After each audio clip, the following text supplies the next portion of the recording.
Чаму улады сёння ігнаруюць гэтую дату? Нават афіцыйна, гэта ж прадмет гонару. Чаму гэтая дата 25 жніўня так і не стала вось для ўладаў сваёй? Мне падаецца, это абумоўлена сітуацыяй прыходу Лукашэнкі да ўлады, бо ён вельмі інтэнсіўна эксплуатаваў такія прасавецкія настроі, выставляў сябе адзіным, хто прагаласаваў за захаванне Савецкага Саюзу. І вось гэта інерцыя, яна застаецца ў сіле, хаця вот выдавалася б, незалежнасць Рэспублікі Беларусі стала фактам, Дзень незалежнасці, галоўнае свята, але самі абставіны яны неяк містыфікуюцца, бо тады выводзіцца на першы план роля іншых людзей, Беларускага народнага фронту, якіх Лукашенко заўжды лічыў сваімі апанентамі. І таму вось это нараджэнне Беларусі як незалежнай краіны, яно сапраўды неяк хаваецца, замоўчваецца і знікае, і таму вось гэтыя святы, яны, якія маюць рэальнае дачыненне да ўжо абвешчання незалежнасці, не тое, што 3 ліпеня, яны фактычна былі выціснуты і забытыя ў сучаснай Беларусі. Ну, бо, напэўна, калі звяртацца да дзяржаўнай прапаганды, многія звярнулі ўвагу, што адлік ад незалежнай Рэспублікі Беларусь вядзецца менавіта з 94-го года, калі Лукашенко перамог на першых прэзідэнцкіх выбарах. Так, і сапраўды такая тэндэнцыя ёсць, хаця відавочна, што 94 год это проста выбары першага прэзідэнта. Так, это ніякім чынам не супадае незалежнай Беларусю, але вось гэтыя першыя гады яны сціраюцца, хаця і тады Лукашенко быў актыўным дэпутатам Верховнага Савета Беларусі, і гэта нельга лічыць той гісторыі, якая не мае дачынення да палітычнай гісторыі Беларусі. Спадар Алексей, ну вось вы уже перед этим сказали про один из мифов гэтых падзеяў. Гэта тое, што Александр Лукашенко галасаваў супраць, што ён галасаваў за захаванне вось на этом галасаванні Савецкага Саюза. Можа, ён і галасаваў на іншых галасаваннях за Савецкі Саюз, але канкрэтна вось па галасаванню, па набыццю дэкларацыі, так, аб незалежнасці канстытуцыйнага закона, Александр Лукашенко афіцыйна не галасаваў, ён адсутнічаў афіцыйна, хоць фізічна прысутнічаў у зале, але ён не зарэгістраваўся нават на это галасаванне. І я тады прапаную яшчэ да аднаго міфа звярнуцца, каб, можа, вы яго размянчалі ці пацвердзілі, што Беларусь, нібыта 35 год таму атрымала незалежнасць, і хтосьці яе даў. Напрыклад, Масква, якая яшчэ ў 90-х годах, так, у 90-м годзе Гарбачоў, спадзяючыся неяк аднавіць, рэанімаваць СССР, меў такі план, што саюзныя рэспублікі падпісваюць дэкларацыю аб суверэнітэце і пасля перападпісваюць вось гэтую дамову ўжо з СССР, зноў з Масквой. Гэта наколькі гэта праўда? То бок, што гэта дзякуючы Маскве фактычна? Ну, па-першае, трэба сказаць, што ўжо ішоў працэс дэзінтэграцыі Савецкага Саюза, і гэта быў агульны працэс для ўсёй вялікай дзяржавы. Але трэба сказаць, што сам гэты працэс, ён ішоў па лініях той архітэктуры, якая была створана ўжо пры стварэнні Савецкага Саюза, які паўставаў як саюз нацыянальных рэспублік. І за 70 гадоў існавання Савецкага Саюза ўжо сфармаваліся супольнасці, якія вучыліся на нацыянальных мовах, паўставалі нацыянальныя асяродкі інтэлігенцыі, фармаваліся нейкія свае ўласныя гаспадарчыя механізмы і паўставалі мясцовыя эліты. Хоць у нейкай мадыфікаванай форме, але тое ж самае было і ў Беларусі. І таму, калі ішоў распад Савецкага Саюза, то ён натуральна ўжо ішоў па тых лініях распаду, якія былі магчымымі.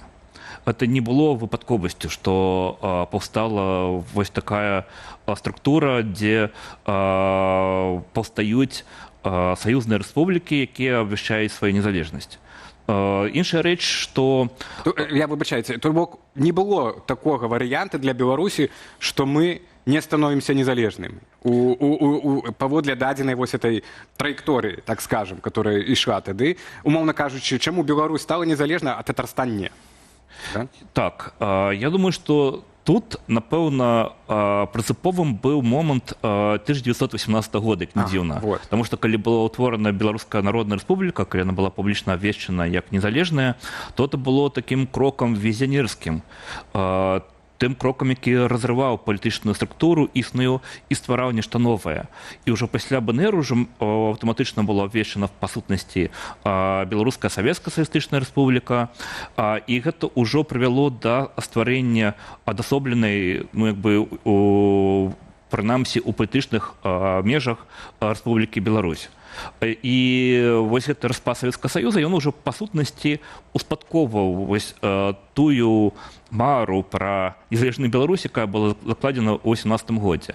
Але я скажу, што ўсё ж такі, калі мы кажам пра 91 год і пра 90 год, так, калі таксама да гэта ўжо вялася падрыхтоўка, то павінна была ўсё ж такі быць палітычная сіла, якая гэта будзе дэклараваць, якая будзе весці рэй, якая будзе вызначаць накірункі.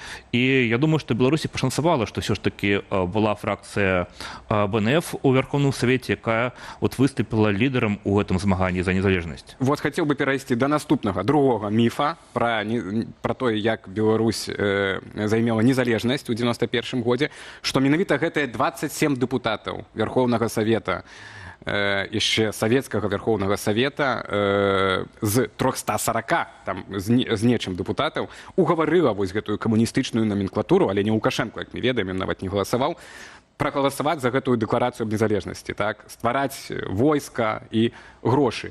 Ці гэта сапраўды так, што вось гэтыя 27 спартанцаў вось гэта здзейснілі? Вот мы бачым, камуністычна былыя лідары аплёванымі спінамі, дарэчы, ідуць на гэтым, так, былі і такія часы. Не, гэта быў, безумоўна, тэктанічны зрух, і мясцовая номенклатура, якая была рэпрэзентавана ў Верховным Савеце, она ўжо адчувала, што няма нейкіх іншых варыянтаў, што трэба рухацца ў гэтым баку. Хаця яна не хацела, так, тому што у нас ўсё-такі ў адрозненні ад іншых савецкіх рэспублік мясцовая номенклатура была вельмі моцна залежнай ад Масквы, нарыентаванай і была вельмі слабай у самастойнасці рашэнняў, што асабліва было бачна на прыкладзе апошніх кіраўнікоў БССР. Але гэта адчуванне неабходнасці пераменаў, яно было відавочным. З іншага боку, трэба было гэта артыкуляваць, вынесці, выказаць і быць такім верховіком перамен, і фракцыя БНФ эту задачу вельмі добра выканала. То есть я не могу сказать, что вот без яе б не адбылося вось это распаду і ўтварэнне Беларусі, але оно адбывалася іншым чынам. Відавочна, што, напрыклад, не было б бел-чырвонай беласцягу, калі б не пазіцыя фракцыі БНФ і пагоні як нацыянальных сімвалаў, яшчэ многіх іншых атрыбутаў такого фармавання незалежнай Рэспублікі Беларусь. Гэта таксама істотна, і тое, што тады было зроблена, я думаю, мы не павінны неяк змяншаць значэнне гэтых дзеянняў. Спадар Алексей, а калі вось кажам пра самую дату і незалежнасць, так, 27 ліпеня 90-го была прынятая гэтая дэкларацыя, канстытуцыйны статус праз год, толькі ў жніўні, 25 жніўня, і дзень незалежнасці ў Беларусі ў першыя гады незалежнасці адзначаўся менавіта 27 ліпеня. Аднак вот да вас пытанне як да гісторыка, все ж таки больш слушным адзначаць было б дзень незалежнасці менавіта ў гэты сённяшні дзень, ці ў ліпень, а ёсць яшчэ меркаванне 25 сакавіка на дзень волі? Так, тут зноў жа няма нейкага адназначнага адказу, тому што мы бачым сітуацыю, што і ў іншых рэспубліках таксама ёсць з гэтым складанасці. У той жа самай Літвы, дзе святкуе таксама некалькі дзён звязаных з незалежнасцю, таму што это быў такі паступовы працэс, і кожны з гэтых дат мае сваё права на існаванне. Мне падаецца, што дзень волі, ён такі неяк настолькі умацаваўся у гісторыі беларускага нацыянальнага руху, што яго вельмі цяжка паціснуць з гэтых пазіцый. І таму ўсё ж такі вось даты, звязаныя з 90-91 годам, яны таксама ў некаторай ступені засталіся ў ценю 25 сакавіка. Тым больш вы самі сказалі, што каб не было 18-го года, не факт, што для нас бы спрыяльна скончыўся год 91. Трэці міф, да якога я хацеў бы, ці не міф, звярнуцца, пра тое, што апошняе інтэрв'ю Зенона Пазняка можна паглядзець на польскае радыё для Беларусі, так, і ён там кажа канкрэтна, што ну так, мы ў 91-м годзе все, што, вот, як вы кажаце, змаглі у Вярхоўным Савеце, в сценах авальнай залі, зрабілі, але грамадства, на жаль, не было гатовае да вось нейкіх рухаў у бок перамену. Ці гэта так? Я тады працягну, ці грамадства якраз і было гатовае, і яно прагаласавала ў 94-м годзе, так як прагаласавала за незалежнасць, але абмежаваны з Расіяй. Ну, сапраўды, умоўна кажучы, пазіцыі нацыянал-дэмакратычнага руху, яго папулярнасці сярод мясцовага насельніцтва былі куды слабейшымі, чым у параўнанні, напрыклад, з балтыйскімі рэспублікі ці нават з Украінай. І гэта відавочна паўплывала на тыя палітычныя працэсы, якія адбываліся ў пачатку 90-х гадоў.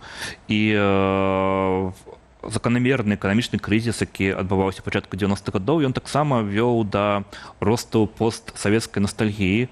І, ну, ведаеце, Александр Лукашенко, дарэчы, у тыя часы спрабаваў ісці па ветру. То есть ён і зайграваў з БНФ, ён даваў інтэрв'ю вялікія літаратуры і мастацтва ў той час. То есть прадстаўляў сябе як дэмакратычным дэпутатам. Але потым зразумеў, што вот ёсць гэта патрэба на савецкую ностальгію, і ён яе ўдала выкарыстаў падчас прэзідэнцкай кампаніі 94 года. Але паглядзіце, такія ж працэсы, вот, рэакцыя на эканамічны крызіс і ностальгія па страчанаму часу былі і ў суседзяў. Тое ж самае, посткамуністычныя сілы прыходзяць да ўлады ў Літве, у Польшы, у Украіне, і есть толькі выратовае расстрэл парламента, каб не прыйшлі вот эта чырвона-карычневая коаліцыя да ўлады. Таму тут Беларусь не асабліва вылучаецца. Іншая рэч, што Лукашенко здолеў замацавацца ва ўладзе і вось стварыў ужо свой такі кансалідаваны аўтарытарны рэжым, што па сутнасці адрознівае Беларусь ад іншых рэспублік. Але чырвона-карычневая коаліцыя, як вы кажаце, у выніку прыйшла да ўлады. У Расіі? У Расіі, ну, як след, як наступства ў Беларусі. Тут трошку больш складаная сітуацыя, таму што калі мы кажам пра Пуціна, то ўсё ж такі яго прыход да ўлады гэта у першую чаргу перадача ўлады ўнутры ельцынскага клана. І яго задача была захаваць вось гэтыя пазіцыі. І іншая рэч, што Пуцін паступова перайшоў на вось эту ідэю эксплуатацыі імперскай ностальгіі, бо ён на пачатку свайго кіравання таксама не аперыраваў усімі гэтымі тэрмінамі. Публічна не мы цяпер ведаем, а не публічна. Так, апошняе пытанне, спадар Алексей, як вы бачыце наступны віток гісторыі, да, вот быў 18-91 год, там няхай будзе 20 год, там, напрыклад, так. І вось пры наступным вітку гісторыі, калі адкрыецца вось гэтае вакно магчымасцяў для Беларусі, наступнае, так, для умацавання нашай ужо дадзеным выпадку незалежнасці, вяртання нашай незалежнасці, як вы бачыце нашае грамадства, сілы грамадства і ўнутры, і за мяжой, ці мы зможам лепш распарадзіцца гэтым вакном магчымасці, чым гэта было ў папярэднікаў, хаця яны няблага гэта зрабілі, улічваючы ўсе акалічнасці. Ну, па-першае, нам трэба не забывацца на Беларусь тым, хто знаходзіцца за мяжою, і думаць, якім чынам мы можам уздзейнічаць на свядомасць і як працаваць на карысць Беларусі па-за межамі краіны. І каб ужо была свядомасць людзей і жаданне рабіць еўрапейскі выбар на карысць дэмакратыі пры новым акне магчымасці. А відавочна, што бліжэйшы час ён не будзе, бо гэта патрэбна, па-першае, каб была вельмі моцна аслабленая Расія. Пакуль ідзе вайна, пакуль Беларусь знаходзіцца ў зоне канфлікту, па сутнасці, і з'яўляецца важным вайсковым саюзнікам для Расіі, то такого к нам магчымасці не будзе. Нават баюся, калі памрэ Лукашенко, што некалі ж здарыцца, так, але гэта яшчэ не акно магчымасцей. Нам трэба працягваць эфір, калегі. Гэта яшчэ не в акно магчымасці. Нет. Ну, паколькі Расія будзе зацікаўленая ў тым, каб Беларусь заставалася ў арбіце. Нават калі яна будзе свабоднай. І для гэта ёсць інструменты, ёсць зноў жа вайскова такі сілавы блок, які арыентаваны на Расію, які будзе зацікаўлены ў тым, каб захоўваць сваю ўладу.